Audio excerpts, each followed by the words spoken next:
तो ये video interesting होने वाली है उन बच्चों के लिए जो कैट 2026 का जो भी स्टूडेंट्स एग्जाम दे रहे हैं। तो उनके लिए ये एक बहुत ही स्पेशल वीडियो है। राइट, और इसमें हमने क्या किया है, इसमें हमने जो 15 साल है 2010 से 2025 तक उसका एक एनालिसिस किया है। राइट, तो we have divided all these questions in 4 category कि जो भी क्वेश्चंस आते हैं, तो टोटल अभी 22 क्वेश्चंस आ रहे हैं।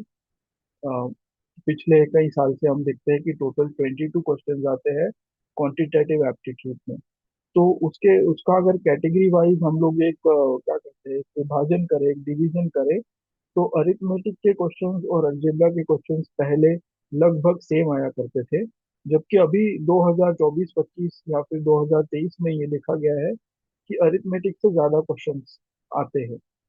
राइट, अभी इसका एक कारण ये बताया जा रहा है कि जो आईआईएम्स है वो चाहती है कि हर सेक्शन से मतलब आर्ट से, कॉमर्स से, या फिर जो और भी कई फील्ड है, जैसे इवन जो मेडिकल स्टूडेंट्स हैं जिन्होंने एमबीबीएस कर रखा है, जो आर्किटेक्ट्स है, जो साइकोलॉजिस्ट है, या फिर कहीं और जो फील्ड्स है, लॉयर्स है, वो भी अगर ये फील्ड में अगर आना चाहते हैं, लाइक वो अगर मैनेजमेंट की फील्ड में वो लोग कुछ करना चाहते हैं, क्योंकि आफ्टर ऑल जो बिजनेस होता है वो एक इंटीग्रेटिव, एक एक ये सब चीजों को जोड़ के ही आप बिजनेस का सोच सकते हो। राइट, कि ये सब जो ब्रेन्स है जिसमें आप डॉक्टर्स कह सकते हो, लॉयर्स कह सकते हो, इंजीनियर्स, और जो भी कॉमर्स बैकग्राउंड से है, तो इन सबको मिला के जो बिजनेस नीड्स है वो फुलफिल होती है। राइट, तो इसीलिए मे बी ये देखा जा रहा है कि अरिथमेटिक का वेटेज थोड़ा बढ़ गया है और अरिथमेटिक के क्वेश्चंस थोड़े ज्यादा है। राइट, ज्योमेट्री लगभग वैसा ही है जैसा पहले चल रहा था, अलजेब्रा भी वैसा ही है। तो और नंबर सिस्टम आप देख रहे हो, इसमें दो तीन या फिर चार क्वेश्चन है। राइट, अगर डिफिकल्टी लेवल की मैं बात करूँ तो ओवरऑल जो डिफिकल्टी ट्रेंड है वो 2010 से 2023 तक धीरे धीरे बढ़ा है। और ये देखा गया कि 2023 का या 2023 का जो पेपर था वो सबसे डिफिकल्ट पेपर का कहा जाता है। अभी के जो 4-5 साल है उनमें 2023 का पेपर बहुत ज्यादा डिफिकल्ट था। इसमें इसमें जो क्वांटिटेटिव एप्टीट्यूड आया था, उसमें कहीं ज्यादा जो बहुत बहुत डिफिकल्ट क्वेश्चंस थे, और अलजेब्रा था, अरिथमेटिक था, ज्योमेट्री भी था, और उसमें कहीं जगह स्टैटिस्टिक्स आपने देखा होगा। और साथ साथ ही साथ जो क्वेश्चंस कैट जो टॉपिक कैट में कभी नहीं आते, जैसे क्लॉक एक टॉपिक है जो कैट में नहीं देखा जाता, तो उसका भी क्वेश्चन एक मैंने देखा था 2023 में। तो मेरी एक स्टूडेंट थी 2023 में जिसने इसका डीआईएलआर में तो बहुत अच्छा स्कोर आया, कि स्कोर अराउंड उसका 86 परसेंटाइल के अराउंड उसका स्कोर था। बट क्यूए में उसका थोड़ा प्रॉब्लम हो गया था, लाइक उसके उसने कहीं ज्यादा अटेम्प्ट कर दिया, और जो सही हुए थे वो उसने उसके नेगेटिव मार्किंग में उसका डिडक्ट हो गया। राइट, तो उसका आपको एग्जाम पैटर्न देखना है तो उसका भी मैंने अलग से वीडियो बनाया है, कैट क्यूए ट्रेंड का। तो इस वीडियो के एंड में आपको मैं उसका थंबनेल लगा दूंगा, आप देख सकते हो। ठीक है, और मैंने कैटेगरी वाइज आपको बता दिया। और 2023 के बाद ये देखा गया कि थोड़ा डिफिकल्टी लेवल कम हुआ। 2024 कहते हैं मॉडरेट था। राइट, अभी इसमें जिन बच्चों ने 2024 दिया है वो शायद आर्ग्यू कर दे कि कि नहीं, 2024 भी डिफिकल्ट था। बट जितना इसका एनालिसिस हुआ है और जैसे ट्रेंड देखा गया है, तो उसके हिसाब से 2024 में डिफिकल्टी लेवल नीचे आया है। 2025 में थोड़ा सा बढ़ गया 2024 से। और उसमें देखा गया कि अरिथमेटिक के जो क्वेश्चंस थे वो थोड़े लेंदी थे, उसमें कैलकुलेशन ज्यादा था। राइट, तो इसमें आपको साइंटिफिक कैलकुलेटर नहीं मिलता है, ये एक कंप्यूटर बेस्ड एग्जाम है, तो उसमें साइंटिफिक कैलकुलेटर नहीं होता है, बट एक ऑन स्क्रीन जो सिंपल जो बेसिक कैलकुलेटर है वो आपको मिलता है। तो उसमें कैलकुलेशन करने में कई बार ज़्यादा टाइम जाता है। तो जैसे आप 40 मिनट होते हैं ये क्यूए सेक्शन के लिए, हर एक सेक्शन के लिए 40 मिनट होता है। तो क्यूए सेक्शन में जैसे 22 क्वेश्चन है, तो आप सपोज 5 सॉल्व कर रहे हो, तो आपको एक क्वेश्चन के लिए यू हैव 8 मिनट्स। आप 6 सॉल्व कर रहे हो तो आप डिवाइड करके वैसे देख सकते हो। तो लाइक आपने 8 किए तो आपको एक क्वेश्चन के लिए 5 मिनट है। उसमें कैलकुलेटिव ज्यादा सम आ गया प्रॉब्लम, तो उसमें फिर टाइम ज्यादा आपका चला जाए, है ना। तो इसमें कहीं ना कहीं जो क्वेश्चंस का सिलेक्शन है, इवन वीएआरसी में जो पैराग्राफ आप सिलेक्ट करते हो, जो डीआईएलआर में आप जो सेट सिलेक्ट करते हो, वो बहुत ज्यादा इम्पोर्टेंट है। और ये सिलेक्शन के थ्रू ही कि आप कैसे सिलेक्ट करते हो, आप ऑप्शंस को अ, आप ऑप्शंस आप ऑप्शंस का कभी इस्तेमाल कर लेते हो क्या, और जो जो भी ऑप्शंस दिए हैं उनमें आप फंसते हो क्या, या फिर जो प्रॉब्लम है उसमें कहीं ट्रैप है उसमें आप फंसते हो क्या। तो ये जो आपका डिसीजन मेकिंग पावर है, ये कहीं ना कहीं कैट में बहुत देखा गया है, टेस्ट होता है। और जो सबसे इम्पोर्टेंट चीज है कि कंसेप्ट, तो कंसेप्चुअल क्लैरिटी मैं कह सकता हूँ 70 to 80% कैट का एग्जाम जो है आपका कंसेप्ट, आपके कंसेप्ट कितने क्लियर है उसको कैट का एग्जाम आपका चेक करता है। तो मतलब कंसेप्चुअल क्लैरिटी और डिसीजन मेकिंग पावर, जो डिसीजन मेकिंग है that they try to check, right. So ये हो गया आपका ट्रेंड कंपैरिजन 15 साल का, 2010 से 2025 25 तक। तो उम्मीद करता हूँ कि ये आपको हेल्प करेगा। अब इसके बाद जो है एक स्कोर वर्सेस परसेंटाइल हम देखेंगे। तो इसमें जैसे हम लोग लोअर एंड से स्टार्ट करते हैं कि मान लो आपने कैट का एग्जाम दिया, कैट का आपने एग्जाम दिया, 22 क्वेश्चंस थे, आप तीन सही करके आए हो, तीन सही करके आए हो, आपके कोई भी नेगेटिव मार्किंग नहीं है, तो एक क्वेश्चन के आपके तीन बनते हैं। तो ऐसे तीन क्वेश्चन से आपको 9 मार्क्स मिल गए, राइट। और या मान लो आपके कहीं से भी आके आपके 9 आपका स्कोर है टोटल, राइट, निगेटिव हो के भी या कैसे भी। तो अगर तीन मान लो आपने सही कर दिए तो आपका 9 आता है, या फिर कैसे भी आपका 9 एक स्कोर आपका दिख रहा है। तो 9 स्कोर में आपको क्या क्या परसेंटाइल कौन से ईयर में कैसे आए थे ये आप देख सकते हो ये चार्ट में। तो 2018 में आप देखो कि 42 परसेंटाइल आया, राइट। 2018 में 9 मार्क्स पे आपको 42 परसेंटाइल आया है, 12 मार्क्स पे 50 परसेंटाइल आया है। वही आप कैट 2023 को देखिए, 9 मार्क्स में आपका 80 परसेंटाइल होता है, 12 मार्क्स में आपका हो जा रहा है 84 परसेंटाइल। मीन्स चार सवाल आप सही करके आए हो, आपका 84 परसेंटाइल आ, राइट। तो ये क्यों हो रहा है, कई बच्चों को ये सवाल होगा। तो जो परसेंटाइल होता है वो आपका कंपटीशन पे डिपेंड करता है कि कितने लोग compete कर रहे हैं आपके साथ, ये कॉम्पिटिटिव एग्जाम है और ये एक रेस की तरह है। तो रेस का ट्रैक आपका कितना डिफिकल्ट है, और आपके साथ जो भागने वाले जो रनर्स है वो कितने स्किलफुल है, कितने कॉम्पिटेंट है, इस पे डिपेंड करता है कि आपका स्कोर क्या आएगा, आपके जीतने के चांस कितने हैं, या आपका रैंक कैसा रहेगा वो उस पर डिपेंड करता है। तो परसेंटाइल से ही आपका रैंक होता है। तो यही यही सारी चीजों की वजह से आप देख सकते हो कि सेम मार्क्स है पर आपके परसेंटाइल आप डिफरेंट देख सकते हो, राइट। तो 2024 में अगर आप तीन सवाल भी सही करके आते हो तो 74 परसेंटाइल आए हो, और 2025 में 72, और प्रोजेक्टेड कहा जा रहा है 2026 का कि 75 परसेंटाइल 9 मार्क्स में आपका आ जाए, राइट। ये प्रोजेक्शन है, it can very a little bit, right. Projection is based on the data, okay. So 12 marks, अगर आप देखो चार भी सवाल करके आते हैं सही, तो आपको 80 परसेंटाइल आपका हो जाएगा। अगर 26 का आप if you are targeting 2026 exam, तो 12 में आपका 80 परसेंटाइल हो जाएगा। अगर आपको 90s में जाना है तो आपको 21, आपको 18 से 27, 28 या 30 तक आपका स्कोर होना चाहिए। मीन्स आपको 7 से 10 सवाल आपको सही करके आना है if you want to give yourself a chance to be in 90 percentile, 95 percentile. तो ये एक बात है, राइट। तो ये था आपका score versus percentile. And this is very important from the perspective of a student who wants to create a strategy कि लाइक मैं क्यूए में कितने क्वेश्चंस करके आऊंगा, 40 मिनट है।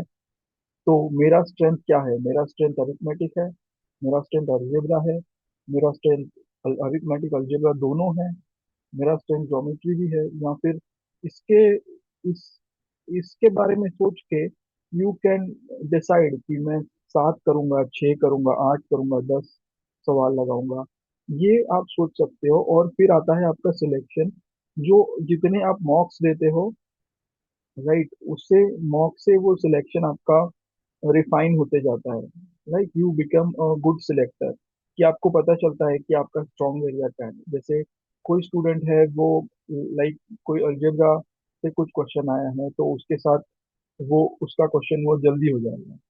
फिर कोई स्टूडेंट है वो, शायद ये हो सकता है कि वो ज्योमेट्री से ज़्यादा फेमिलियर हो।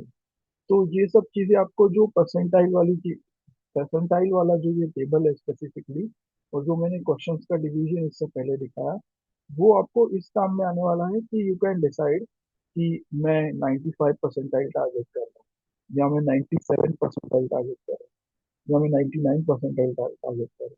On the basis of that you can decide कि मैं क्यूए में से कितने सवाल करूंगा, मैं वीएआरसी में से कितने करूंगा, और मैं डीआईएलआर में से कितने करके आऊंगा। दैट यू कैन डिसाइड कि 7 7 7, या फिर कोई भी कॉम्बिनेशन हो सकता है, राइट। 7 7 7 मतलब 7 क्यूए के, 7 वीएआरसी के, और 7 डीआईएलआर। अब इसमें थोड़ा सा हम आगे देखते हैं कि ये एग्जाम में क्या है कि इसमें 3 सेक्शन होते हैं। एक तो आपका वीएआरसी होता है, डीआईएलआर होता है, और क्यू होता है। तो वीआरसी में लाइक मोस्टली जो क्वेश्चन है उसमें पैसेजेस होंगे अलग अलग तरह से, और उसके नीचे कुछ क्वेश्चन होंगे 4 या 5, राइट। तो वो क्वेश्चंस में 4 आपको ऑप्शंस दिए होंगे, you have to choose one option, and if your answer is correct you will get 3 marks, if it's not then 1 mark will get deducted. So VRC में आपका रीडिंग एंड कॉम्प्रिहेंशन अच्छा होना चाहिए, और आपको समझ आना चाहिए कि एक जो भी पैसेज है वो क्या, आप आपको क्या नरेट कर रहा है, और जो ऑथर का जो टोन है कि क्या वो क्रिटिकल क्रिटिकल थिंकर के हिसाब से उसने वो पैसेज लिखा है कि उसमें पूरा क्रिटिसिज्म है, या फिर कहीं ऐसा है कि वो डिप्लोमेटिक बात कर रहा है, राइट। कि खाली वो एक, जो होता है ना कि कोई साइड नहीं ले रहा है, सिर्फ अ, हर हर एक चीज, हर एक पक्ष रख रहा है कि ये ऐसा है और ये ऐसा है। या फिर वो कोई डिस्क्रिप्टिव डिस्क्रिप्टिव टाइप पैराग्राफ है जिसमें किसी बर्ड के बारे में बताया है, किस कोई स्पीसीज जो अभी डिस्टिंक्ट होने वाली है उसके बारे में बताया है, कोई पॉल्यूशन के प्रॉब्लम के बारे में बताया है। तो ये चीजें आपको समझ आनी चाहिए, और उसमें कहीं आर्ग्यूमेंट्स किए हैं क्या, मतलब अपना ही जो पहले पैराग्राफ में जो बताया वो सेकंड पैराग्राफ में वही स्टेटमेंट को आर्ग्यू कर रहा है क्या। ये सारी चीजें आपको वीआरसी में समझना बहुत जरूरी होता है। तो जो बच्चों को आदत है पहले से रीडिंग की, तो उनके लिए ये सेक्शन बहुत स्टेबल होता है, एंड देखा गया है कि इसमें वो लोग कंफर्टेबली अच्छा स्कोर कर लेते हैं। फिर सेकंड आता है आपका डीआईएलआर। तो डीआईएलआर में हम कहते हैं कि सेट्स आते हैं। तो सेट्स मतलब अलग एक 4 अलग अलग क्वेश्चन होंगे, और हर एक क्वेश्चन के नीचे आपको एक, जैसे एक पजल जैसा होगा वो, लाइक। तो उसमें लॉजिकल रीजनिंग और डेटा इंटरप्रिटेशन यूज करके आपको उसको अनलॉक करना है। अनलॉक करके उसका जब एक सॉल्यूशन आएगा वो पूरा, कहते हैं ना, वो पूरा सॉल्व होगा, या फिर उसमें कुछ केसेस बनेंगे, इन्फरेंसेस आपको ड्रॉ करके जो भी उसके नीचे क्वेश्चंस है you will have to solve. And इसमें भी सेम रहेगा, आपने सही किया तो आपको +3 होगा, आपने गलत किया तो -1 होगा। तो डीआईएलआर में ऐसे 4 ऐसे सेट्स आते हैं। तो उसमें से भी आप एक या दो जो सेट आप सिलेक्ट करते हो वो बहुत इंपॉर्टेंट होता है। आपने गलत सेट सिलेक्ट कर लिया और उसमें आपको 20 मिनट लग गए तो आपका आधा टाइम ऐसे ही खत्म हो गया। तो सिलेक्शन इज वेरी इंपॉर्टेंट। वीएआरसी में पैराग्राफ्स के अलावा कुछ पैराग्राम्बल टाइप के क्वेश्चन आते हैं, राइट। और भी कुछ नए क्वेश्चन अभी हाल ही में इंट्रोड्यूस किए हैं, तो वो भी आते हैं। तो मैं ये डीआईएलआर और वीएआरसी पे मैं अलग से वीडियोस बनाऊंगा, और कुछ क्वेश्चंस हम लोग सॉल्व भी करेंगे जो प्रीवियस ईयर के है। तो प्रीवियस ईयर क्वेश्चन हम लोग कुछ सॉल्व करेंगे, तो वो वीडियो मैं अलग से अपलोड करूंगा। तो कमिंग टू द स्लाइड, अगर आपको ओवरऑल स्कोर की आप बात करते हो, VARC, DILR और QA की। तो आपको जब अगर समझो आपको 45 आता है, तो 45 में आपका 85 परसेंटाइल या उससे ज्यादा भी आ सकता है कैट 2025 में। तो 45 के लिए आपका क्या कॉम्बिनेशन होना चाहिए, ये आप सोचो, राइट। तो 45 के लिए कॉम्बिनेशन ये हो सकता है 21, 12, और 12 में आपका मतलब 43 से 46 आ सकता है। तो इसमें आपका 85 परसेंटाइल आ, राइट। तो नॉट बैड। देखो अगर QA में आपको 12 लाना है तो आपको 4 क्वेश्चन करने हैं, VILR में 4, और VARC में 7।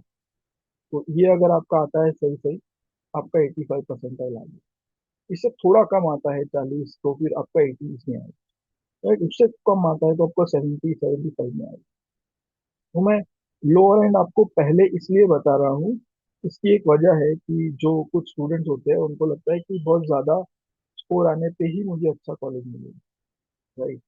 तो मैं ये नहीं कह रहा हूँ कि 85 में या 80 में आपको टॉप कॉलेज मिलेगा, बट जो कॉलेज मिलेगा वो डेफिनेटली आपको, आप ये कैट का जो स्कोर है, वो लगभग जो सारे ही कॉलेज है पूरे देश में, उसमें ये कैट कैट का स्कोर एक्सेप्ट होता है। तो आप एक कल्पना कर सकते हो कि देश में बहुत सारे मैनेजमेंट कॉलेजेस हैं, तो आपको डेफिनेटली आपको कहीं ना कहीं अच्छे जगह पे ही आपको एडमिशन मिल जाएगा, राइट। तो 90 परसेंटाइल के लिए आपको 50 से ऊपर जाना होगा, 50 से 55 में आना होगा, राइट। 95 है तो आपको, और कॉम्बिनेशन आप अपने हिसाब से डिसाइड कर, आपका कौन सा स्ट्रॉन्ग एरिया है, राइट, उसके हिसाब से। तो 95 परसेंटाइल अगर आप देखो तो आपको फिर 65 से ऊपर जाना पड़ेगा, 65 के ऊपर, 65 से 70। और 98 अगर लाना है, 98 से ऊपर जाना है, तो डेफिनेटली आप सोच सकते हो कि 85 से आपको 95, 100 तक, may be you can get 99 percent, right. तो DILR जैसे हमने देखा है कि इसमें काफी फ्लक्चुएशन आता है, तो फ्लक्चुएशन इन द सेंस कि कुछ साल में कुछ सेट्स इजी आएंगे, कुछ सेट बहुत ज्यादा डिफिकल्ट आए हैं, राइट। और कुछ टॉपिक स्टूडेंट्स ने नहीं किए होते हैं, और उससे ही वो सेट अगर आ गया तो फिर बहुत दिक्कत हो जाती है उस स्टूडेंट को। VRC स्टेबल है, राइट। बट इसमें एक प्रॉब्लम होता है कि स्टूडेंट को अगर रीडिंग की हैबिट नहीं है स्कूलिंग से, तब फिर उसके लिए थोड़ा सा ये सेक्शन भी चैलेंजिंग हो जाता है, और ऑप्शंस में कई स्टूडेंट फंस जाते हैं, right. And it is likely that कि VRC में जो ऑप्शंस रहेंगे, वो कभी कभी आपको ऑप्शंस ही इतने बड़े बड़े होते हैं कि वो पढ़ने में काफी टाइम चला जाता है, राइट। और पैसेजेस अगर आप सही, कई कई पैसेज आप ओवरलुक में, आप जब पहला लुक मारोगे आपको लगेगा यार ये बहुत सिंपल पैसेज है, बट उसमें कहीं कहीं बीच बीच में ऐसा कुछ होगा, ऐसा कुछ कॉन्ट्रडिक्टरी स्टेटमेंट्स या कहीं कुछ घुमा के बोला होगा, कोई कोई जो अपने मतलब जो इंडियन कल्चर में नहीं है, और कई अलग कल्चर की चीज है जिससे आप वाकिफ नहीं हो, ऐसी चीज होगी बीच में। तो वो लोग ये नहीं चेक करते VRC में कि आपका ग्रामर कितना अच्छा है, बट आपकी समझ कितनी अच्छी है, एक जो लेखक क्या कहना चाह रहा है उसकी आपकी समझ कितनी अच्छी है। This is what they will check, कि आप कॉम्प्रिहेंड कैसे करते हो चीजों को जो दी गई है। तो स्टेबल रहता है ये सेक्शन, इसमें अच्छा स्कोर आता है। तो ये एक टारगेट है, स्मार्ट टारगेट आपके लिए, कि 85 के लिए 21, 12, 12, 90 के लिए 25, 15, 15, मीन्स QA के 5 क्वेश्चन, DILR के 5 क्वेश्चन। तो मेरे पास जो भी स्टूडेंट्स आते हैं, मैं, और जो मेरे पास ज्यादातर कॉमर्स सेक्शन के स्टूडेंट्स को मैंने कोचिंग किया है, तो उनको ये जो टारगेट है 90, 90 वाला, ये मैं मिनिमम बोलता हूँ कि ये आप मतलब at least you try to solve 8 questions from VARC, 5 questions from DILR, and 5 questions from QA। और पॉसिबल है, अगर आप कॉमर्स या आर्ट्स बैकग्राउंड से हो, तो अरिथमेटिक तो सबने किया होता है, और अलजेब्रा भी, जहाँ तक लीनियर इक्वेशंस है, क्वाड्रेटिक इक्वेशंस है, यहाँ तक तो मतलब आपसे इंजीनियरिंग लेवल के मैथ्स की एक्सपेक्टेशन नहीं कर सकते, बट देन ये अरिथमेटिक तो आप कर सकते हो। तो अरिथमेटिक आपने देखा अभी ज्यादा आ रहा है, 8, 9 क्वेश्चन आते हैं, तो उसमें से 5 अगर आपने कर दिए सही तो आपको 15 आ सकते। DILR में आपको लाइक दो दो सेट या फिर आप 2 सेट करके आते हो तो आपके 15 आ जाएंगे, राइट। फिर 90 परसेंटाइल VARC में अगर चाहिए तो VARC में आपको 25 से ज्यादा लाएंगे, तो 8 या 9 क्वेश्चन आपको करने चाहिए। वैसे ही 95 और 98 का आप देख सकते हैं, राइट। और इससे ज्यादा आ गए तो डेफिनेटली आपके 99 परसेंटाइल आ सकते हैं, ऐसा प्रोजेक्शन है based on the data, right. So moving ahead, कि इंजीनियर्स और नॉन इंजीनियर्स के लिए ये एग्जाम अलग होता है, राइट। तो अगर अलग इन द सेंस कि मतलब इसमें ये हो जाएगा कि इनका जो प्रिपरेशन स्ट्रेटेजी है, इनकी जो स्ट्रेंथ है वीकनेस है, वो अलग अलग हो जाएगी। क्योंकि इंजीनियर्स बेसिकली जो मैथमेटिकल फाउंडेशन है वो स्ट्रांग लेके आते हैं। इन इंजीनियर्स उनके जो डेली रूटीन होता है इंजीनियरिंग डिग्री में, उसमें ये लोग मैथ्स बहुत करते हैं, राइट। मतलब दे हैव मतलब rigorous level of mathematics is what is included in engineering. So they are prepared for this, right? So they take less time to get acclimatized. वहीं जो नॉन इंजीनियर्स है उसको उनको शायद हो सकता है कि एक गैप हो जाता है 10th के बाद। जैसे कॉमर्स में आ गया स्टूडेंट, तो उसका 10th 11th 12th में ज़्यादा नहीं होगा मैथ। फिर जब भी वो ग्रेजुएशन करेगा तभी भी ज़्यादा मैथमेटिक्स नहीं होता है, राइट। तो इसीलिए ये जो गैप की वजह से भी कई स्टूडेंट्स का 10th में अच्छा था, पर अभी ग्रेजुएशन में वो गैप होने की वजह से उनका एक जो ग्रिप रहता है वो थोड़ा लूज हो जाता है टॉपिक्स पे, जबकि इनका स्ट्रांग रहता है, राइट। QA लॉजिकल रीजनिंग में भी engineers are generally good, but non engineers they have to practice a little, right. अगर वो स्ट्रक्चर्ड प्रैक्टिस करते हैं तो they can cope up with DIMR। अभी रीडिंग कॉम्प्रिहेंशन में कहीं जो नॉन इंजीनियर्स होते हैं वो देखा गया है कि they do better in the sense, कोई आर्ट्स का स्टूडेंट्स है जिसने BA किया है और जो मतलब लिटरेचर में है या इंग्लिश में कर रखा है BA, उसको रीडिंग की, उसने रिगरस उसका रीडिंग है, उसका रीडिंग में इंटरेस्ट है, तो लैंग्वेज स्किल जिसके पास है उसको ये DRC दी जाएगा। तो ये एक ट्रेंड है, इसमें एक्सेप्ट इसमें हम कह सकते हैं कि एक्सेप्शंस हो सकते हैं। हम ऐसा नहीं एक्सपेक्ट कर सकते कि यही होगा हर एक के लिए। तो कुछ एक्सेप्शंस होंगे कि इंजीनियर VARC में भी अच्छा है, नॉन इंजीनियर, राइट। तो ये एक जनरलाइज स्टेटमेंट है कि ऐसा देखा जाता है, ये एक जनरल ट्रेंड है। फिर हम बात करेंगे एकेडमिक डाइवर्सिटी पॉइंट्स। तो हर एक जो IIM होता है उसमें कई सारे IIMs में देखा जाता है कि डाइवर्सिटी पॉइंट्स दिए गए। इवन जेंडर के लिए, लाइक इवन जेंडर के लिए डाइवर्सिटी पॉइंट्स होते हैं फॉर फीमेल स्टूडेंट, राइट। और अगर एकेडमिक डाइवर्सिटी की बात करूँ, अगर कोई साइकोलॉजी से आ रहा है कैट एग्जाम देके, तो उसको डाइवर्सिटी पॉइंट्स मिल जाएंगे। मतलब दो स्टूडेंट्स है, आप एक इमेजिन करो कि दो स्टूडेंट्स है, एक साइकोलॉजी ग्रेजुएट है और एक इंजीनियर है। तो लाइक जो साइकोलॉजी ग्रेजुएट है और इंजीनियर है उसका स्कोर अगर सेम है, तो डाइवर्सिटी पॉइंट ज़्यादा साइकोलॉजी स्टूडेंट को मिल जाएंगे, राइट। तो ये एक एग्जांपल था। अभी जो कॉम्पिटिटिव लेवल है उसमें जो नॉन इंजीनियर्स है उनका स्मॉल प्री पीयर ग्रुप होता है, क्योंकि कई सारे स्टूडेंट्स ये IIMs की तरफ रुख नहीं करते, कैट वाला मोड, कैट वाला जो रूट है उसमें नहीं आते, राइट। तो और जो इंजीनियर्स है वो अधिकतर आ जाते हैं इसमें IIM में, तो उनके लिए कंपटीशन बड़ा होता है। फिर बिजनेस पर्सपेक्टिव से जो इंजीनियर्स है वो टेक्निकल ओरिएंटेशन ज़्यादा होता है, जबकि नॉन इंजीनियर्स का एक डाइवर्स व्यू पॉइंट होता है और एक्सपीरियंसेस उनके अलग अलग होते हैं, राइट। तो जैसे एक राउंड टेबल है जिसमें इंजीनियर्स हैं, डॉक्टर्स हैं, और आप कह सकते हो लॉयर्स है, आर्किटेक्ट्स है, साइकोलॉजिस्ट है, और अलग अलग फील्ड के लोग हैं, राइट। तो मतलब कोई कॉमर्स बैकग्राउंड से है, कोई आर्ट्स बैकग्राउंड से है, कोई साइंस बैकग्राउंड से है।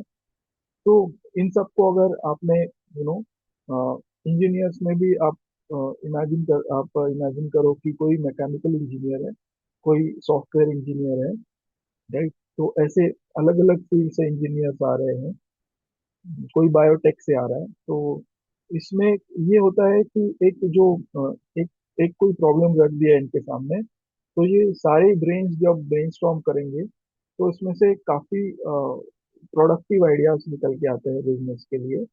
और यही वजह है कि एक डाइवर्सिफाइड क्लासरूम बनाने की कोशिश करते हैं आईआईएम्स, कि जिससे कि आगे चल के जो भी बिजनेसेस है उनको बेनिफिट हो, कि एक अलग अलग अलग अलग बैकग्राउंड से स्टूडेंट्स आके वो लोग बिजनेसेस में कंट्रीब्यूट कर सकते हैं।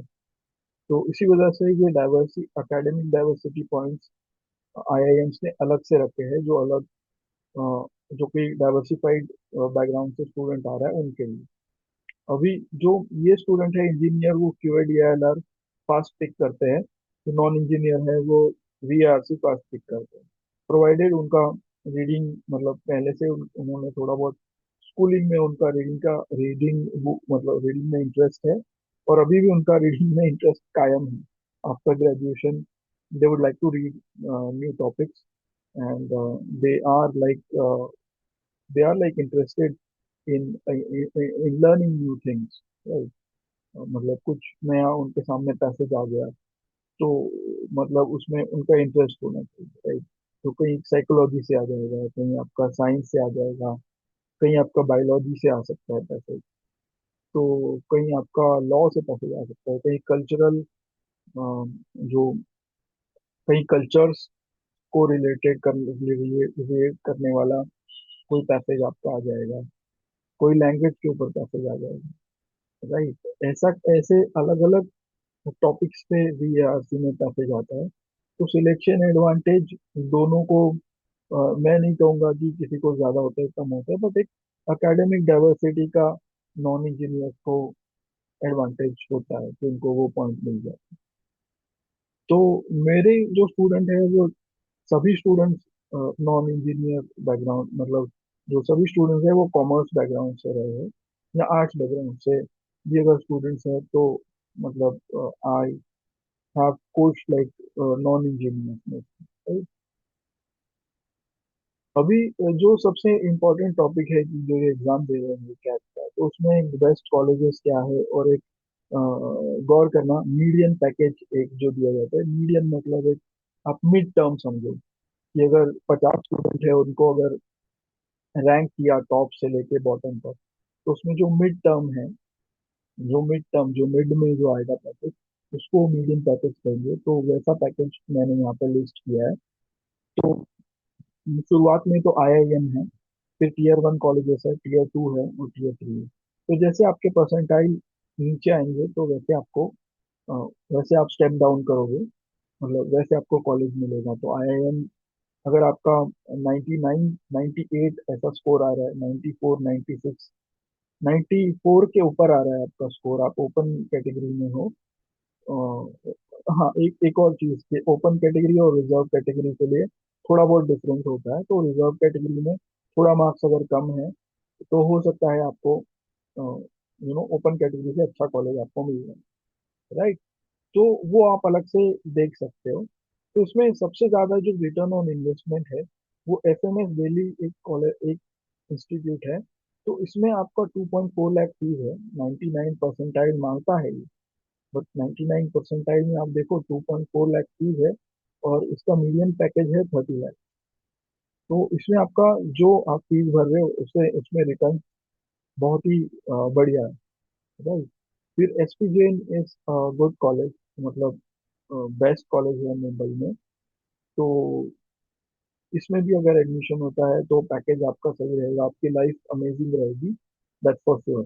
फिर आईआईएफटी इनका अलग से एग्जाम होता था, अभी ये कैट के अंदर ही आता है। फिर आईआईएम शिलोंग है, मुंबई है, ये सब आपको मिल सकता है, ट्राइची वगैरह। और फिर टायर 2 कॉलेजेस हैं, टायर 3 कॉलेजेस है, उसमें आप देख सकते हो विमटेक नोएडा है, वेलिंगकर है। तो ये सब कॉलेजेस आपको मिल सकते हैं। तो आई होप ये वीडियो आपको पसंद आया आया होगा, और इसमें पैकेजेस मैंने लिस्ट किए हुए हैं सारे, तो आप चेक कर सकते हो। और अगर कोई क्वेश्चन है तो आप कमेंट कर सकते हो। All right, bye.